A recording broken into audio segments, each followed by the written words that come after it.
नमस्कार। चंडीगढ़ से आपका स्वागत है। मैं हूं शैली तनेजा। आप सभी को नववर्ष की शुभकामनाएं।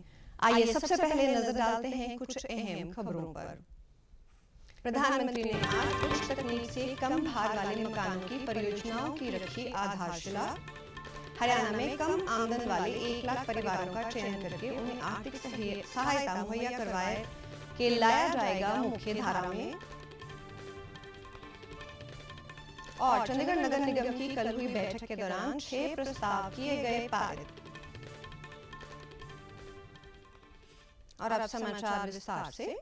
प्रधानमंत्री नरेंद्र मोदी ने सबके लिए घर का वायदा करते हुए कहा है कि गरीबों की मुसीबतें खत्म होने का समय आ गया है। आज वर्चुअल माध्यम से देश के 6 राज्यों में वैश्विक आवासीय प्रौद्योगिकी चुनौती DHTC इंडिया के तहत लाइट हाउस परियोजनाओं की आधारशिला रखते हुए प्रधानमंत्री ने ये बात कही।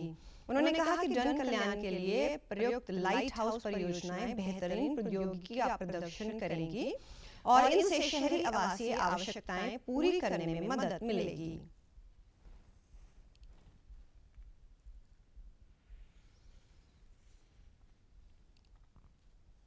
लाइट हाउस स्तंभ की तरह है। ये 6 लाइट हाउस प्रोजेक्ट देश में हाउसिंग कंस्ट्रक्शन को नई दिशा दिखाएंगे। देश के पूर्व, पश्चिम, उत्तर, दक्षिण हर क्षेत्र से राज्यों का इस अभियान में जुटना कोऑपरेटिव फेडरलिज्म की हमारी भावना को और मजबूत कर रहा है। साथियों, ये लाइट हाउस प्रोजेक्ट अब देश के काम करने के तौर तरीकों का भी एक उत्तम उदाहरण है। प्रधानमंत्री ने कहा कि इन परियोजनाओं पर प्रत्येक नागरिक को गर्व होगा कि राष्ट्र हमारे विकास के पथ पर अति आधुनिक प्रौद्योगिकी का उपयोग कर रहा है। देशवासियों को नववर्ष की शुभकामनाएं देते हुए प्रधानमंत्री ने कहा कि हम सब नए उत्साह और अवसरों के साथ 2021 में प्रवेश कर रहे हैं। अलग-अलग साइट्स पर लाइट हाउस प्रोजेक्ट का काम शुरू हो रहा है। ये लाइट हाउस प्रोजेक्ट आधुनिक टेक्नोलॉजी और इनोवेटिव प्रोसेस से बनेंगे। इसमें कंस्ट्रक्शन का टाइम कम होगा और गरीबों को ज्यादा रेजिलिएंट, अफोर्डेबल और कंफर्टेबल घर तैयार होंगे। नरेंद्र मोदी ने कहा कि सरकार ने भवन निर्माण क्षेत्र में अनुसंधान और नवाचार को बढ़ावा देने के लिए आशा इंडिया परियोजना शुरू की है। इससे विकास के नए मार्ग खुलेंगे और 21वीं सदी में मकान बनाने के लिए किफायती प्रौद्योगिकी मिलेगी। उन्होंने कहा कि प्रधानमंत्री आवास योजना के तहत लाखों मकान बनाए जा चुके हैं और लाखों का निर्माण चल रहा है। प्रधानमंत्री ने कहा कि सरकार ने रेरा नियमों के जरिए रियलिटी क्षेत्र की परियोजनाओं में लोगों का भरोसा फिर कायम किया है। देश में कोविड से स्वस्थ होने की दर 96.08% हो गई है। देश में पिछले 24 घंटों में कोविड संक्रमण के 23,000 से अधिक मरीज स्वस्थ हुए हैं। स्वास्थ्य मंत्रालय का कहना है कि अब तक 98,83,000 से अधिक लोग संक्रमण से ठीक हो चुके हैं। इस समय देश में लगभग करीब 2,54,000 सक्रिय मामले हैं। पिछले 24 घंटों में कोविड से 20,036 नए मामले सामने आने के साथ ही देश में कोरोना के कुल मामलों की संख्या 1 करोड़ 2 लाख से अधिक हो गई है। देश में मृत्यु दर 1.45% है। स्वास्थ्य मंत्रालय ने बताया कि पिछले 24 घंटों में हुई 256 मौतों को मिलाकर अब तक इस संक्रमण से 1,48,994 लोगों की जान जा चुकी है। भारतीय आयुर्विज्ञान अनुसंधान परिषद के अनुसार पिछले 24 घंटों में 10,62,000 से अधिक कोविड नमूनों की जांच की गई। अब तक 17 करोड़ 31 लाख नमूनों की जांच हो चुकी है। सरकार ने देश में कोविड-19 से टीकाकरण और व्यापक प्रतिरक्षण कार्यक्रम के लिए 83 करोड़ सिरिंजेस की उपलब्धता के आदेश दिए हैं। केंद्रीय स्वास्थ्य मंत्रालय के अनुसार 35 करोड़ अतिरिक्त सिरिंजों के लिए भी निविदाएं आमंत्रित की गई हैं। सरकार ने कोरोना की वैक्सीन के लिए 30 करोड़ लोगों की प्राथमिकता सूची तैयार की है, जिनमें स्वास्थ्य कर्मी, अग्रणी कार्यकर्ता और सफाई कर्मी शामिल हैं। इससे पहले कोविड-19 वैक्सीन संबंधी राष्ट्रीय विशेषज्ञ समूह ने 3 प्रकार के लोगों को प्राथमिकता पूर्वक वैक्सीन दिए जाने की सिफारिश की थी, जिनमें लगभग 1 करोड़ स्वास्थ्य कर्मी, लगभग 2 करोड़ अग्रणी कार्यकर्ता शामिल हैं। समूह ने लगभग 27 करोड़ लोगों को उम्र के आधार पर प्राथमिकता देने की सिफारिश की है। कोरोना की वैक्सीन को एक निश्चित तापमान पर रखना जरूरी होता है, इसलिए वैक्सीन के भंडारण के लिए देश में लगभग 28,947 कोल्ड चेन का उपयोग किया जाएगा। इसी दौरान केंद्रीय स्वास्थ्य मंत्री डॉक्टर हर्षवर्धन ने आज दिल्ली में कोविड-19 टीकाकरण के अभ्यास के लिए की गई तैयारियों की समीक्षा की। अधिकारियों ने डॉक्टर हर्षवर्धन को बताया कि सभी आवश्यक तैयारियां पूरी कर ली गई हैं और अस्पताल पूरी तरह से तैयार है। चंडीगढ़ में कल 39 नए कोरोना संक्रमण के मामले मिले हैं। यूटी स्वास्थ्य विभाग की ओर से पिछले 24 घंटों के दौरान कोरोना की जांच के लिए 977 कोरोना टेस्ट किए गए, जिनमें से 39 में कोरोना होने की पुष्टि हुई है। शहर में एक्टिव कोरोना मामलों की संख्या 386 हो गई है। प्रशासन की ओर से अब तक कोरोना की जांच के लिए कुल 1,81,186 टेस्ट किए गए, जिनमें से 1,60,534 की रिपोर्ट नेगेटिव रही है तथा कुल 19,748 मामलों में कोरोना होने की पुष्टि है। अब तक 317 कोरोना पीड़ितों की मृत्यु भी हो चुकी है तथा कुल 19,045 कोरोना संक्रमित स्वस्थ हो चुके हैं। मोबाइल टेस्टिंग वैन टीमों की ओर से मुफ्त कोरोना जांच की जा रही है। आज सेक्टर 17 बस अड्डे, railway station, Dhanas colony, sector 26 police अस्पताल में कोरोना जांच की जा रही है। भारत सरकार की ओर से हिदायतों के अनुसार कल यानी 2 जनवरी को कुछ अन्य राज्यों की तरह चंडीगढ़ में भी कोरोना के टीकाकरण का ड्राई रन किया जाएगा, जिसके लिए चंडीगढ़ स्वास्थ्य विभाग की ओर से कुछ स्थानों का चयन किया जा चुका है। टीकाकरण की इस मॉक ड्रिल में स्वास्थ्य विभाग को टीकाकरण प्रणाली से संबंधित महत्वपूर्ण जानकारी प्राप्त होगी। विभाग की ओर से 25 पंजीकृत लोगों को SMS भेजकर ये ड्राई रन किया जाएगा, जिसमें न सिर्फ स्वास्थ्य विभाग के स्टाफ की जानकारी व तैयारी के बारे में पता लगेगा, बल्कि इस कार्य की कमियों के बारे में भी जानकारी मिल सकेगी। हरियाणा में 31 मार्च 2021 के बाद से परिवार पहचान पत्र पोर्टल के माध्यम से प्रदेश में सबसे कम पारिवारिक आय वाले 1 लाख परिवारों का चयन करके उनके हर संभव सहायता की जाएगी, ताकि उन्हें आर्थिक रूप से सहायता करके मुख्य धारा में लाया जा सके। चंडीगढ़ में एक प्रेस वार्ता को संबोधित करते हुए मुख्यमंत्री मनोहर लाल ने 2021 का कैलेंडर जारी किया। लोगों को नववर्ष की शुभकामनाएं देते हुए उन्होंने ये घोषणा की। एक नई घोषणा आज मैं कर रहा हूं नए वर्ष की पूर्व संध्या पर कि हम 31 मार्च के बाद हमारा जो पोर्टल अभी तैयार हो रहा है परिवार पहचान पत्र, वो काफी हद तक हो चुका है, लेकिन उसमें अभी भी 25-30% काम बाकी है। बहुत गहराई से नीचे तक उसकी सारी छानबीन करके वो सारा डाटा उसका लेना पड़ता है। तो हम जो सबसे अंतिम इनकम के हिसाब से 1 लाख परिवार होंगे, उसमें किसान, मजदूर, छोटा दुकानदार, कोई भी होगा, बेरोजगार होगा, 1 लाख परिवार 31 मार्च के बाद उनको सिलेक्ट करके जो भी जिलानुसार जितनी संख्या बनेगी, जो सबसे नीचे रह जाएंगे फैमिली इनकम वाइज, उन सब की इनकम बढ़ाने का विशेष अभियान चलाएंगे। मुख्यमंत्री ने कहा कि सरकार ऐसे परिवारों के सदस्यों का कौशल विकास करके जिनके पास रोजगार नहीं है, उन्हें रोजगार के अवसर मुहैया करवाने और वित्तीय सहायता प्रदान करने पर जोर देगी। उन्होंने कहा कि इस अभियान में ये निश्चित किया जाएगा कि हर परिवार अपना भरण पोषण कर सके। मुख्यमंत्री ने वर्ष 2020 के दौरान सरकार द्वारा चलाई गई नई योजनाओं और लोगों की भलाई के लिए कार्यों का ब्यौरा भी दिया।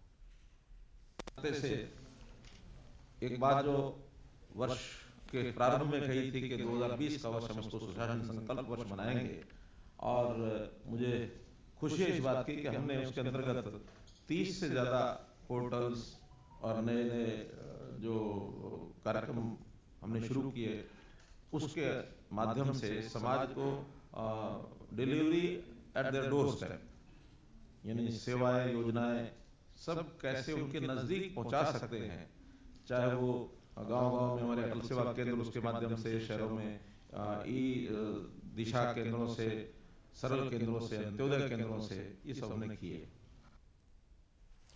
मनोहर लाल ने कहा कि प्रगतिशील किसान सम्मान योजना के तहत राज्य सरकार ने ऐसे प्रगतिशील किसानों को पंजीकृत करने का निर्णय लिया है जो कम से कम 10 किसानों को अपनी सर्वश्रेष्ठ पद्धतियों को अपनाने के लिए प्रेरित करेंगे। उन्होंने कहा कि पशुधन क्रेडिट कार्ड योजना के तहत अब तक विभिन्न बैंकों द्वारा 1,07,000 कार्ड स्वीकृत किए गए हैं। के लिए पशुधन क्रेडिट कार्ड योजना ये लागू की है। जैसे किसान क्रेडिट कार्ड योजना थी, वैसे पशुधन क्रेडिट कार्ड योजना, और इसमें मुझे बताते हुए खुशी हो रही कि 1,07,000 किसानों के केसीसी जो बैंकों से कार्ड मंजूर हो चुके हैं। 21,000 लगभग उनका डिस्ट्रीब्यूशन भी हो गया है, बाकी डिस्ट्रीब्यूशन भी चलेगा, हो रहा है सब। तो ऐसे 1,07,000 किसानों को ये लाभ इस वर्ष मिल रहा है। शेष को भी हम ये लाभ पहुंचाना शुरू करेंगे। उसके लिए अलग अलग प्रकार के जो पशु हैं उनको अलग अलग प्रकार का जो लोन है वो उसके अंदर दिया जाएगा। मुख्यमंत्री जमीन की रजिस्ट्री से संबंधित कार्यों में विसंगतियों को रोकने के लिए ई पंजीकरण पोर्टल लॉन्च किया गया है।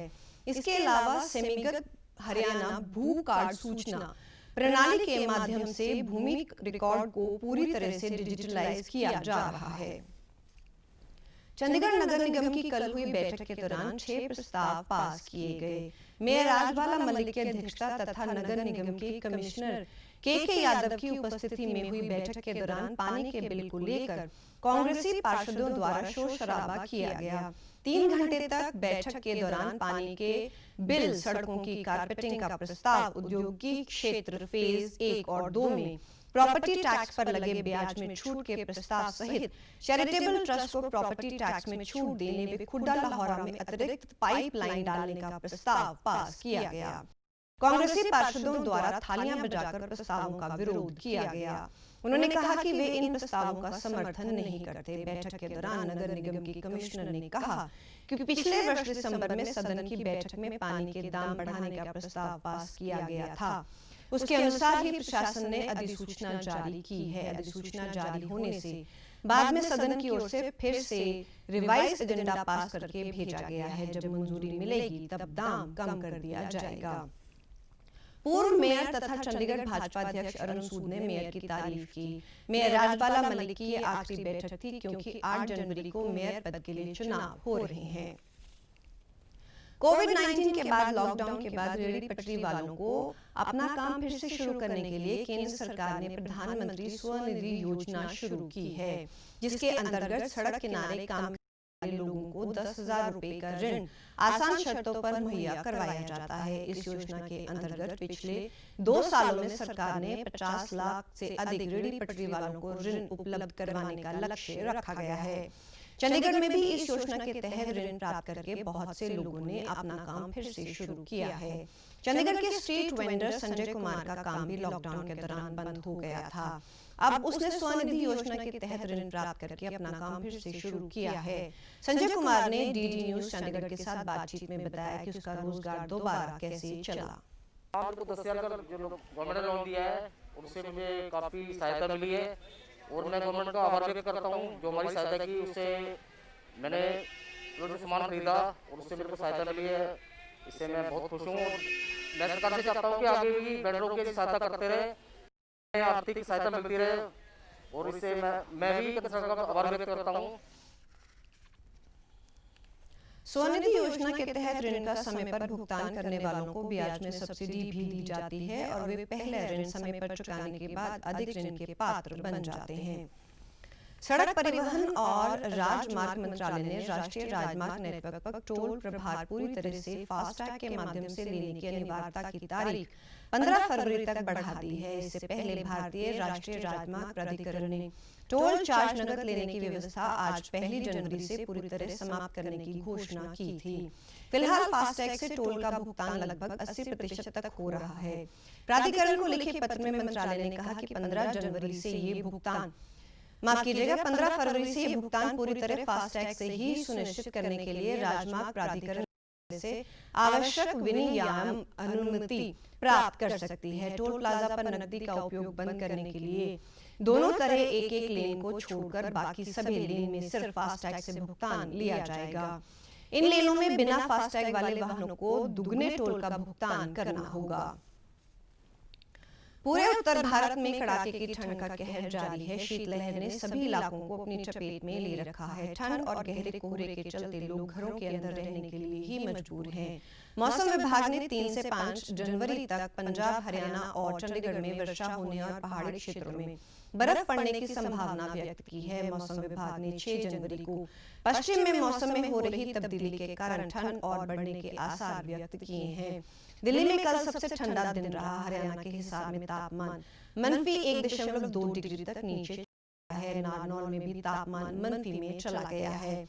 पंजाब के बठिंडा में भी तापमान 0 डिग्री तक पहुंचा है। कृषि विशेषज्ञों का कहना है कि ठंड के अधिक बढ़ने और कोहरे की स्थिति के चलते खड़ी फसलों को नुकसान हो सकता है।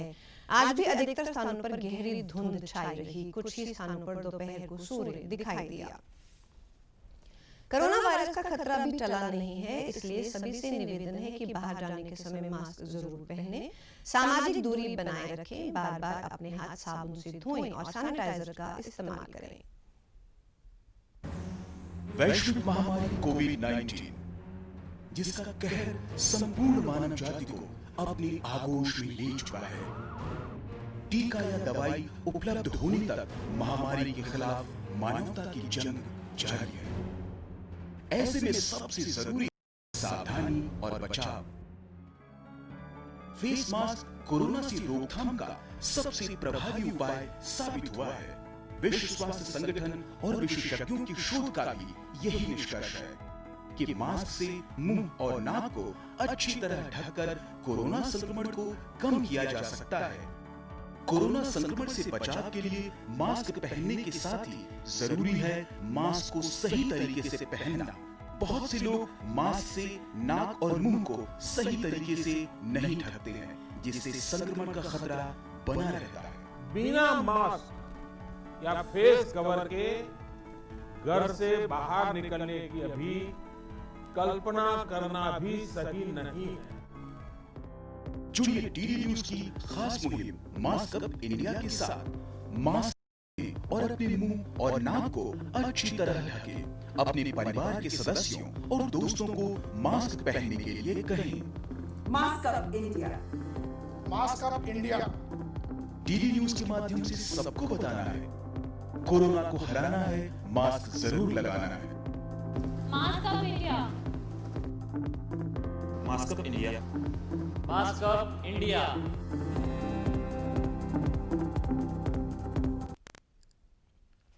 और आप हमारे समाचार YouTube channel DD news Chandigarh, Facebook DD news Chandigarh और Twitter handle DD news CHD पर भी देख सकते हैं। इसी के साथ चंडीगढ़ से समाचारों का सिलसिला समाप्त होता है। नमस्कार।